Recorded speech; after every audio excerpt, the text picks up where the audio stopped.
자, 안녕하세요. 오늘만 영상을 지금 3개째 찍었고요. 뭐 길이가 50분은 좀 안 되긴 하지만 이제 4번째 영상을 시작하는 중이에요. 그리고 오늘까지 하면 또 하루가 갈 것 같아요.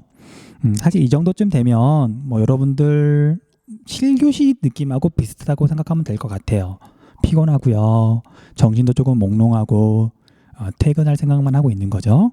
자, 아무튼 그럼에도 불구하고 선생님이 이렇게 지치거나 그러면 당연히 영상을 보는 친구들도 당연히 지치겠죠. 그럼 안 되니까 마지막까지 한번 힘을 내볼게요. 그래서 본격적으로 내용 설명에 들어가기 전에 선생님이 그래도 수업하면서 제일 신나는 부분이 있거든요. 그게 바로 지형 부분이에요. 왜냐하면 자료가 너무 좋아요. 여러분들 우리가 구글 어스도 있고 그다음에 다음이나 네이버에 가면 이렇게 위성 사진을 비롯해서 한반도 구석구석을 자세히 볼 수 있잖아요. 그래서 이번 영상까지만 선생님이 잘 설명을 하면 다음 영상부터는 이렇게 위성 사진 띄워놓고 실제 모습을 봐가면서 이렇게 재미난 이야기도 하면서 수업을 할 수 있거든요. 그래서 힘들 때는 잠시 뒤에 이렇게 일어날 즐거운 일을 상상하면 좀 힘이 나잖아요. 그래서 이거 한번 보려고 일부러 띄워놓은 거예요. 하나만 한번 봐볼까요? 자, 여기서 선생님이 뭘 볼까? 자, 우리 한반도가 균일한 건 아니라서 이렇게 여기 부분을 좀 확대를 해볼게요. 확대를 했더니 여러분들도 보이죠? 다른 데는 지금 다 산인데 여기 이렇게 회색이 이렇게 있다는 얘기는 도시란 얘기거든요. 건물은 회색으로 표시가 돼요. 아니, 여기가 규모가 그렇게 작은 것 같지도 않은데 완전히 산인데 여기에만 이렇게 왜 도시가 있을까? 정말 도시가 있는지 확인해 볼게요. 자, 확대에 들어갔더니 여기 커다란 운동장인가 보네요. 여기 축구 골대도 있고 사람도 있고 커다란 운동장도 있고 그다음에 그 옆에 있는 것들은 여기 뭐 아파트고요. 그다음에 여기는 뭐 단독 주택들, 여기 축구장도 있네요. 그리고 여기에 당연히 이렇게 학교도 있고, 그래서 커다란 도시가 이렇게 자리를 잡고 있어요. 이런 걸 이렇게 보여주면 학생들이 당연히 이게 조금은 흥미를 느끼거든요. 물론 재밌어하는 학생들도 있고요. 아무튼 그렇게 수업할 날이 멀지 않아서 아무튼 마지막 힘을 한번 내볼게요. 자, 퀴즈. 자, 여기는 과연 어디일까? 어느 도시일까? 정답은 춘천이에요. 춘천.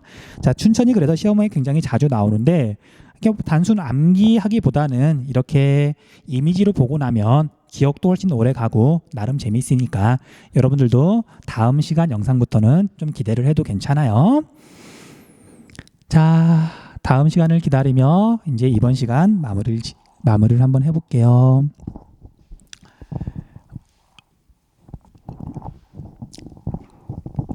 자, 이제 우리가 지난 시간까지는 주로 지구 내부에서 일어나는 어떤 작용 때문에 지형이 만들어지는 것에 대해서 공부를 했어요.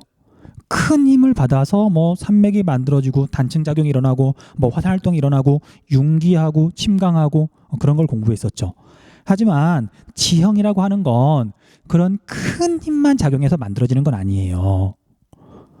햇빛이 비치면 바닷물이 증발하고 그 수증기가 구름이 되고 육지로 와서 비나 눈을 뿌리면 다시 그게 이렇게 하천이 돼서 바다로 흘러가면서 침식 운반 퇴적 작용을 하고, 그렇죠?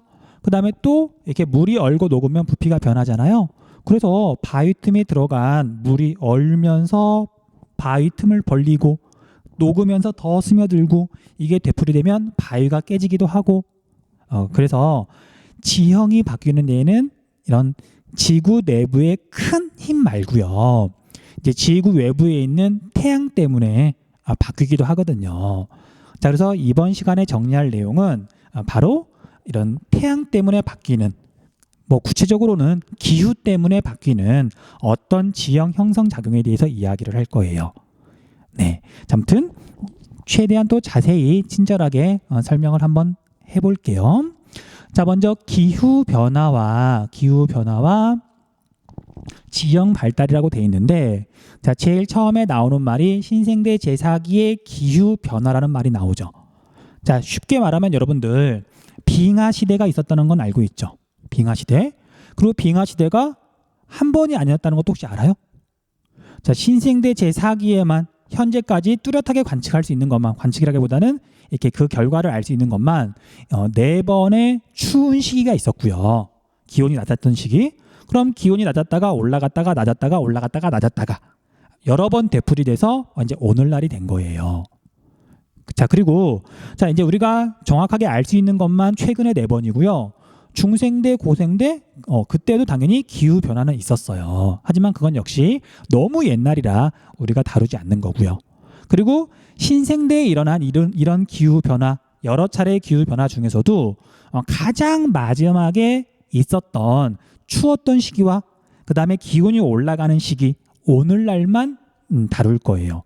어차피 과거는 뭐 기온이 이렇게 오르락내리락 했으니까 낮은 시기와 기온이 높은 시기 그것만 각각 공부를 하면 그대로 적용을 하면 되는 거니까요. 그리고 무엇보다 현재 우리가 보는 지형은 최근에 만들어진 거잖아요. 그러니까 최근 것만 공부를 하면 되는 거예요. 자, 이렇게 말을 해도 역시 헷갈려하는 친구들이 있어서 자, 뒤에 페이지 먼저 볼게요. 24페이지를 먼저 보면 왼쪽에 최종 빙기와 후빙기의 해수면 변동이 있을 거예요. 이 그래프 먼저 볼게요.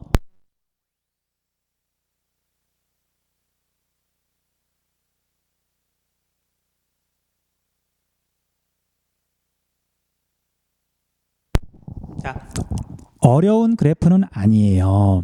X축하고 Y축을 먼저 볼게요. 자, Y축은 해수면이라고 돼 있죠. 해수면. 자, 여러분들 해수면 변동에 대해서는 굉장히 잘 알고 있어요. 지구 기온이 올라가면, 지구 온난화가 진행이 되면 해수면은 높아진다. 빙하가 녹으니까. 반대로 지구의 기온이 내려가면 해수면은 또 내려가요. 지구 기온하고 해수면하고는 같이 움직이죠. 그래서 여기 해수면이라고 되어 있는데 이걸 기온이라고 바꾸어도 돼요. 기온이라고 똑같아요. 그럼 똑같은 그래프가 나오는 거예요. 그 다음에 이제 이쪽은 시간이죠. 자, 10만 년 전, 5만 년 전, 현재. 그런 시간은 이 방향으로 지금 흐르고 여기가 지금 현재다. 됐죠? 그래서 이제 학자들이 조사를 해봤더니 지구 기온이 오르락내리락 했는데 자, 이거 중간에 이거 복잡한 거 그렇게 크게 변하지 않은 건 그냥 무시를 하고요. 자, 여기 기온이 낮았던 시기, 그 다음에 상대적으로 기온이 높았던 시기, 그 다음에 가장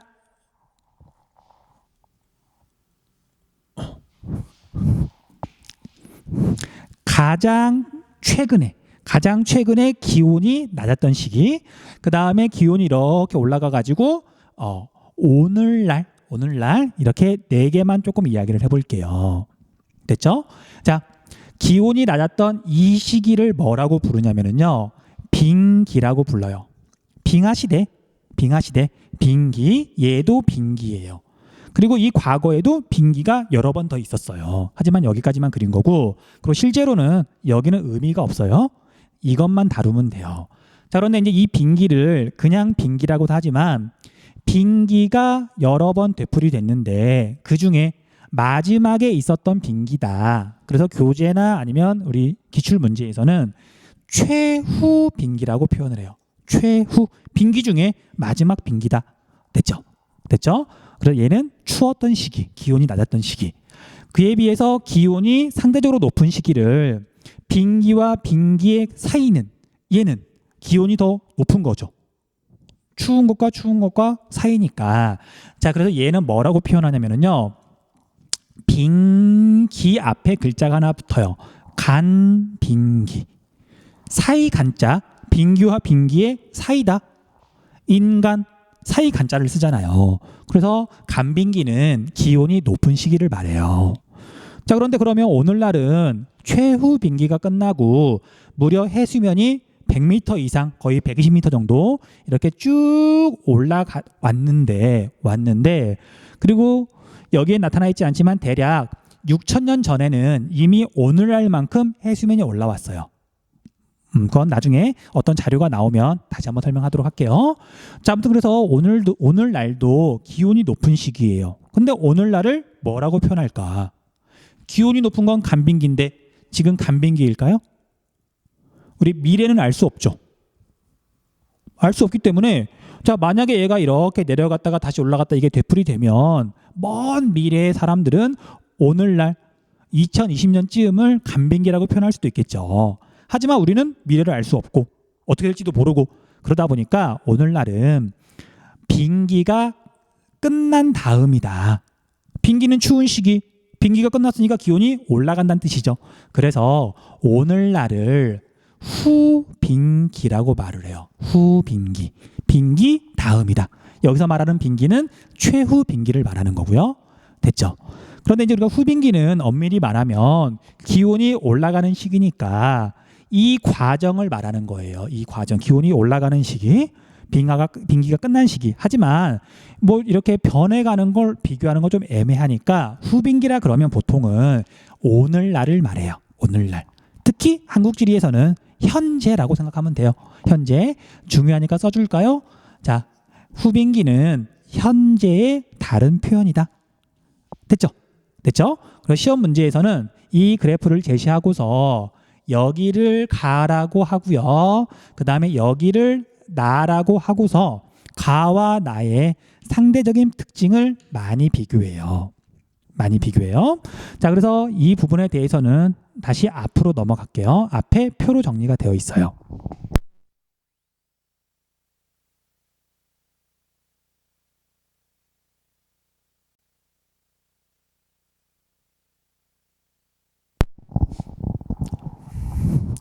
빙기, 최후 빙기, 그다음에 후빙기, 현재를 비교하는 거다. 기온이 낮은 시기, 기온이 높은 시기.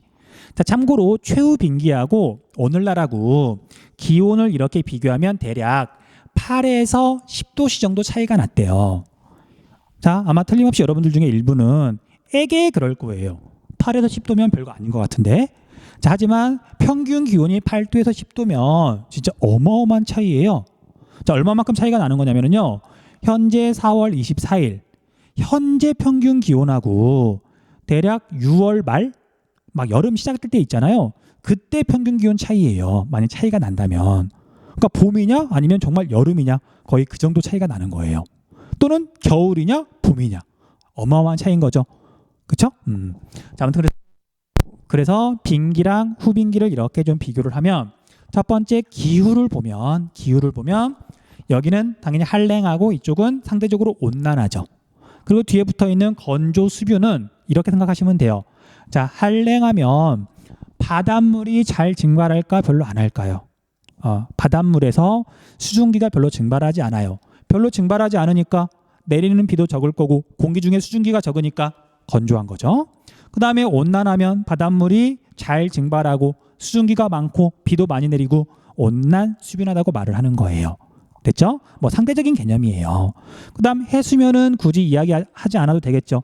빙기 추우니까 해수면은 내려가고 후빙기 따뜻하니까 기온이 올라가니까 해수면도 상승한다. 그 다음 침식 기준면 강조 표시 좀 해주세요. 침식 기준면 중요한 개념이고요. 자주 나와요. 그렇다 또 어려운 개념은 아니에요. 한 번만 개념 잡으시면 돼요. 자, 여러분들 침식하고 대비를 이루는 개념이 뭐죠? 침식 깎았어요. 침식 운반 나르는 거니까 이건 뭐 대비라고 하긴 좀 그렇고요. 침식 운반 퇴적. 퇴적은 뭔가 쌓는 거죠. 그래서 침식과 대비를 이루는 건 퇴적이에요. 자, 그런데 침식 운반 퇴적 작용을 가장 활발하게 하는 건 지구 전체에서 제일 활발하게 하고 제일 많이 하고 제일 열심히 하는 건 물이에요. 물. 비가 내리고 빗물이 모이고 하천이 돼서 바다로 흘러가잖아요. 그래서 여기서 말하는 침식 기준면은 물을 기준으로 하는 얘기예요. 물, 하천을 기준으로. 자, 단면도를 간단하게 그려볼게요. 자, 높은 산이 있고요. 그 다음에 해발고도가 점점 낮아져서 평지를 지나서 얘가 뭐 계속 그릴게요. 여기가 이제 바다예요. 바다. 자, 그런데 대부분의 하천은 바다로 흘러가지만 최종 종착지가 바다가 아닐 수도 있어요. 무슨 소리냐고요? 호수 있잖아요. 호수. 우리가 앞에서 육성층, 해성층 할 때도 공부했잖아요. 호수일 수도 있잖아요. 자, 그래서 일반적으로는 바다지만 어떤 하천 같은 경우에는 바다가 아니라 호수로 흘러들 수도 있다. 근데 우리는 일반적으로 바다라고 생각을 하자. 자, 그러면 이제 구름이 생기고요. 구름이 생기고 비가 내렸어요. 하천이 계속 이렇게 흘러가는데 1번 지역은 주로 침식이죠. 산 꼭대기, 뭐 계곡 그런 데는 주로 깎잖아요. 물론 퇴적도 일부 일어날 수 있지만 주로 침식이 일어나요. 그 다음에 여기 중간 지역에서는 주로 운반 작용이 일어나고요. 주로. 그 다음에 해발 고도가 낮아져서 바다랑 가까워지면 물이 흘러가는 속도가 느려지고 운반해온 게 자꾸 쌓이죠. 하지만 궁극적으로 쌓이는 곳은, 그래서 물은 궁극적으로 어디까지 흘러가냐면 바다까지 흘러가면 더 이상 흐르지 못하고 하천이 운반해온 물질들이 바다 밑에 쌓이잖아요. 그렇죠? 바다 밑에 쌓여요. 결국 하천은 바다 해수면까지 흘러간다.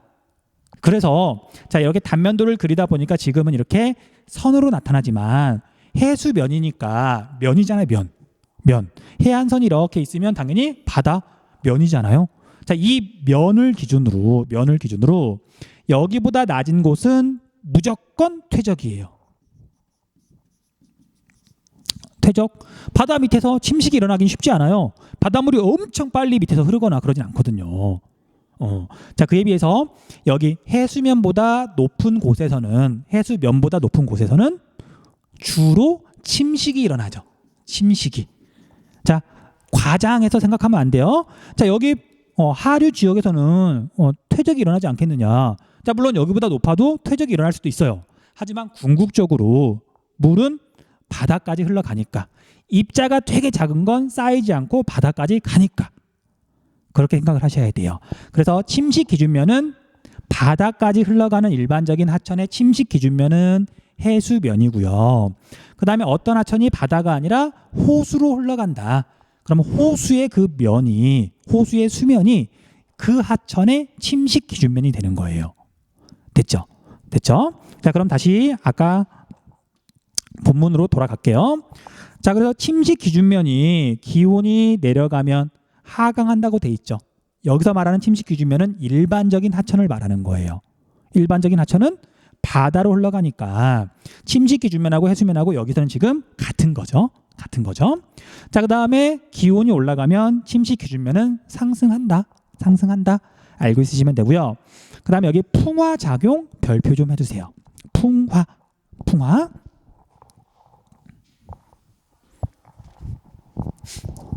자, 여러분들, 암석이 깨져서 또는 깎인다.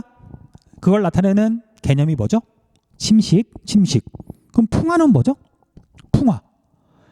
자, 이제 학생들한테 풍화가 뭐냐고 물어보면 10명 중에 9명은 한참도 아니에요. 자신 없는 목소리로 잘은 모르니까 바람에 의해서 바위가 깎이는 거요 라고 대답을 해요. 바람풍 짜니까. 근데 여러분들, 바람이 불어가지고 바위가 깎일까요? 뭐 바람에 뭐 모래가 날려가지고 바위를 때릴 수는 있겠죠. 하지만 바람 때문에 바위가 깎인다. 그런 일은 거의 일어나지 않아요. 자, 이건 한자로 이렇게 번역하는 과정에서 약간 실수한 것 같아요. 실수라기보다는 우리가 한자는 좀 뜻이 넓기도 하잖아요. 그래서 여기서 말하는 풍은 바람을 나타내는 게 아니라 날씨를 말하는 거예요. 날씨. 영어로 풍화는 웨더링이에요. 웨더링. 날씨 때문에, 기후 때문에 기온이 내려가면 물이 얼고 기온이 높아지면 녹고 그런 모든 날씨를 말해서 그것 때문에 암석이 깨지는 걸 풍화라고 불러요. 풍화. 자, 굳이 이렇게 자세히 이야기를 하는 이유는 나중에 가면 그냥 풍화랑 침식이랑 용어가 되게 많이 나오거든요. 이제 그때마다 이렇게 헷갈리면 좀 그렇잖아요. 정확하게 개념을 잡아주는 거예요. 자, 그래서 풍화는 그냥 풍화 독자적으로 쓰인다고 보시면 되고요. 그 다음에 우리 침식은 조금 다른데, 암석이 깨지는 거에 있어서는 똑같은데 침식은 항상 세트예요. 세트. 자, 어떻게 세트냐면요, 침식된 어떤 물질은 운반돼서 운반 작용이 일어나서 다른 곳에 가서 쌓이는 거죠. 자, 그래서 침식은 바위가 부서졌는데, 이게 바위라 그런다면 얘가 부서져가지고 이렇게 알맹이 부스러기가 생겼는데 이게 다른 데로 가서 쌓이더란 말이죠. 계곡에 있는 바위가 부서졌는데 그 물질은 이제 하천 하류에 가서 쌓이는 거죠. 또는 바다 밑에 가서 쌓이는 거죠. 이럴 때가 침식이고요. 풍화는 날씨에 의해서 얼고 녹고 또는 뭐 식물에 의해서 그래서 바위가 부서지면 그 밑에 이렇게 쌓이는데 그 자리에 그대로 머무는 걸 보통 풍화라고 불러요. 그래서 이제 어디에서 정확하게 구분을 하냐면요. 바위가 부서져서 또는 이제 기반을 이루는 우리가 땅을 파고 내려가면 밑에는 돌이잖아요. 그런 돌을 기반암이라고 불러요. 기반암. 기반암이 부서지면 흙이 만들어져요. 현무암이 부서지면 흙이 만들어져요. 현무암 침식토? 그런 건 없어요. 현무암 풍화토라고 불러요. 됐죠? 명쾌하죠? 자, 아무튼 이런 풍화작용은 지형에 있어서 굉장히 중요해요. 바위가 부서지는 거니까. 풍화작용에 의해서 뭔가 깨지는 거니까. 그렇죠? 그래서 이 풍화도 반드시 잘 알아둬야 되는데 이 풍화는 다시 두 가지로 구분돼요. 두 가지. 자, 물리적 풍화, 화학적 풍화로 나뉘는데 자, 시험에서는 얘가 빙기 때 잘 일어나느냐 상대적으로 후빙기 때 잘 일어나느냐 그걸 물어봐요. 자, 정답부터 말해줄게요. 자, 여러분들 화학작용은 과학에서 물리랑 어떻게 다르죠? 화학이 뭐예요? 성질이 변하는 거. 화학작용이 일어나야 돼요. 성질이 변해야 돼요. 화학작용은 언제 잘 일어나죠? 기온이 높을수록 낮을수록 높을수록 그 다음에 물을 비롯한 용매가 많을수록 적을수록 많을수록 그렇죠? 설탕이 녹아서 물에 녹아서 이제 설탕 이온이 될 텐데 성질이 변하는 거죠. 고체에서 이온으로. 그럴 때 온도가 높을수록 그 다음에 물이 많을수록 화학작용이 잘 일어나잖아요.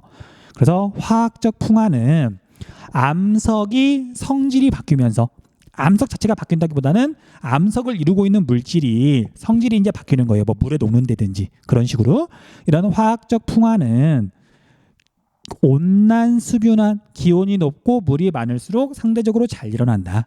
됐죠? 그다음 물리적 풍화는 성질 변화 없이 그냥 얘가 깨지는 거예요. 분필 생각하면 돼요. 지우개 생각하면 돼요. 자, 지우개 큰 게 있어. 그게 절반으로 쪼개졌어. 역시 지우개죠. 성질 변화가 없는 거잖아요. 자, 이런 건 앞에서 이야기했던 것처럼 바위 틈에 스며든 물이 얼고 녹고 반복하면서 쪼개거나 그렇죠? 그런 경우에 잘 일어나요.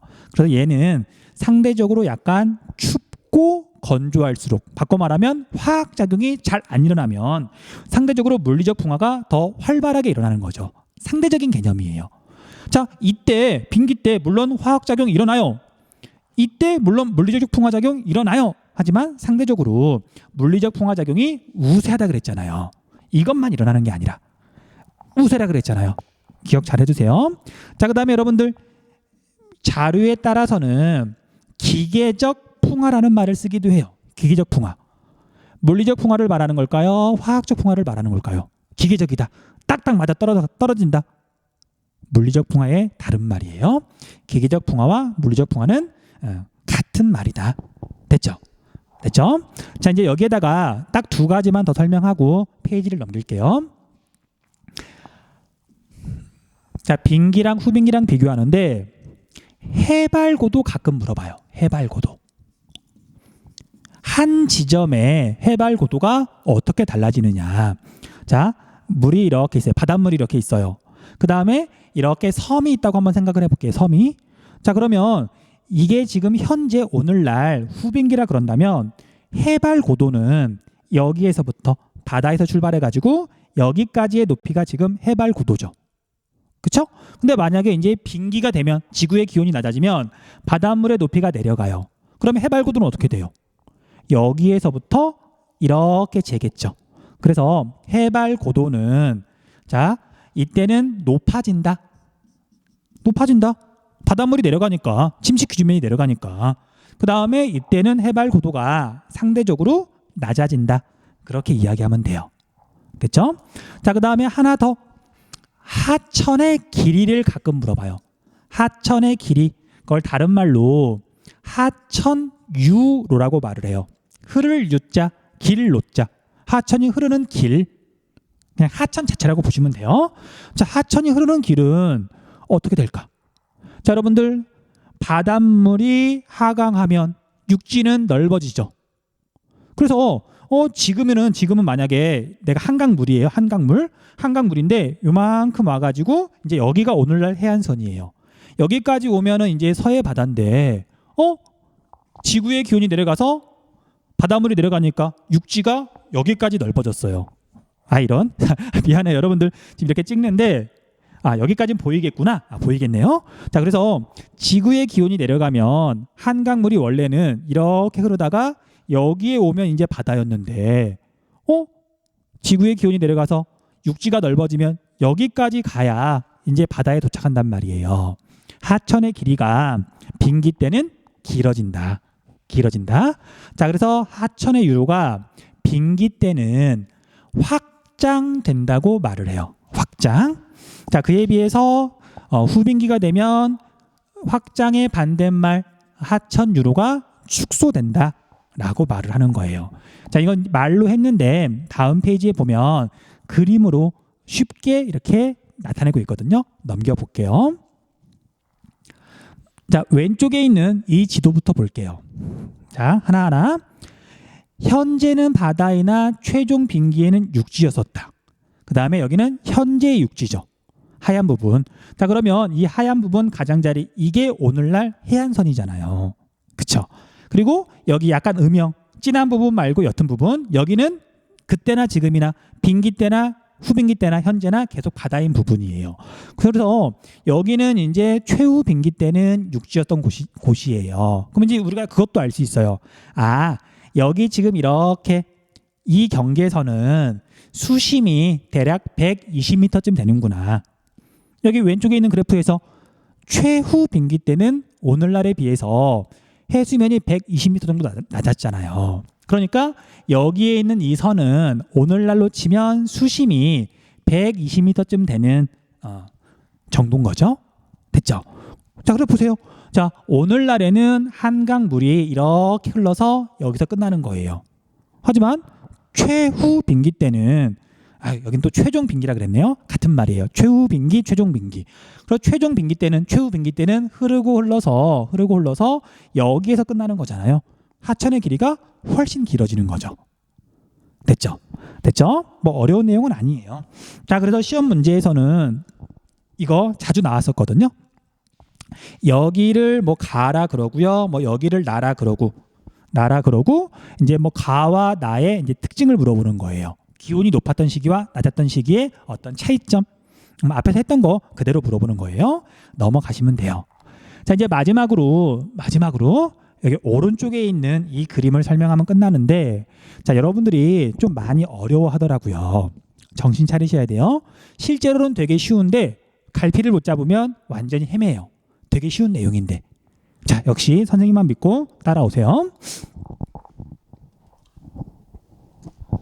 자, 우리가 육지에 있는 지형을 바꾸는 힘이 또는 어떤 그런 개념이 여러 가지가 있는데 그 중에 가장 활발한 건 하천이라 그랬죠. 하천. 특히 우리나라는 뭐 빙하가 없다 보니까 하천이 정말 많은 일을 해요. 그래서 하천이 흐르면서 침식 운반 퇴적 작용을 하는데 얘가 기후 환경에 따라 하는 일이 바뀔 수도 있어요. 그 얘기를 지금 하고 있는 거예요.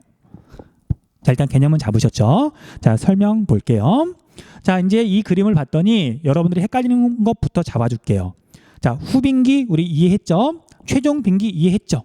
그리고 여기에 보면 상류 부분, 하천의 상류 부분, 산에서 시작해가지고 이렇게 흘러가니까 상류 부분. 자, 여기는 쉬워요. 여기 왼쪽에 있는 그림을 보면, 자, 우리 후빙기 때 하천 상류, 우리 한강을 예로 들어볼게요. 후빙기 때 하천 상류를 지금 기역이라 그럴게요. 그쵸? 자, 그러면 우리가 최종 빙기 때는 한강이 여기까지 흘러가지만 최종 빙기 때 하천 상류는 어디죠? 마찬가지로 기역이죠. 기역이잖아요. 그래서 쓸게요. 자, 하천 상류는 기역이고 여기도 마찬가지로 하천 상류부는 기역이다. 여러분들이 헷갈리는 건 여기 하류부예요. 하류부. 자, 여러분들 후빙기 오늘날 하천의 하류는 어디예요? 여기죠. 니은. 한강이 끝나는 곳. 니은. 자, 그래서 여기다 니은이라고 적을게요. 니은 근처에서 어떤 일이 일어나고 있느냐. 자, 그런데 여기 최종 빙기 때 하천의 하류분은 니은일까요? 아니면 여기 디귿일까요? 후빙기 때 하천 하류는 여기 니은인데 최종 빙기 때 하천 하류는 니은일까 디귿일까? 헷갈린다고요. 자, 이제 이렇게 생각하면 돼요. 자, 여러분들 우리가 배우는 지형은 현재 남아있는 우리가 볼 수 있는 지형을 공부하는 거거든요. 자, 그런데 이 당시 여기에 뭔가 막 쌓였을 수도 있고 어떤 지형이 만들어졌을 수도 있어요. 하지만 여기 디귿 지점은 현재 바닷속에 잠겨 있는 거죠. 그렇잖아요. 우리하고 아무 상관이 없어요. 그래서 여기 최종 빙기 때 하천 하류부도 니은을 말하는 거예요. 니은을. 그래서 여기가 표현이 조금 애매하게 돼 있는데 이렇게 생각하면 좋아요. 어떤 하천이라 그러니까 한강이라 그럴게요. 한강. 우리가 알고 있는 그 한강. 자, 한강에는 상류가 있고 우리가 알고 있는 상류, 뭐 태백산맥 근처 높은 산, 그 다음에 오늘날 우리가 알고 있는 한강 하류가 있어요.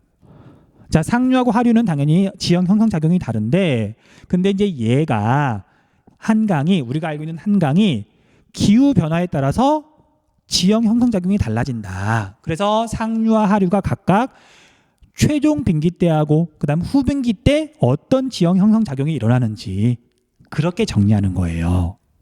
그래서 여기서 말하는 하류는 최종 빙기나 후빙기나 상관없이 여기 니은 지점을 말하는 거다. 이렇게 정리를 하면 여기 내용도 어렵지 않게 이해할 수 있어요. 자, 이제 거의 끝이 보이니까 정말 마지막 힘을 내서 이야기를 해볼게요. 퇴근 시간이 멀지 않았어요. 조금만 더 하면 돼요.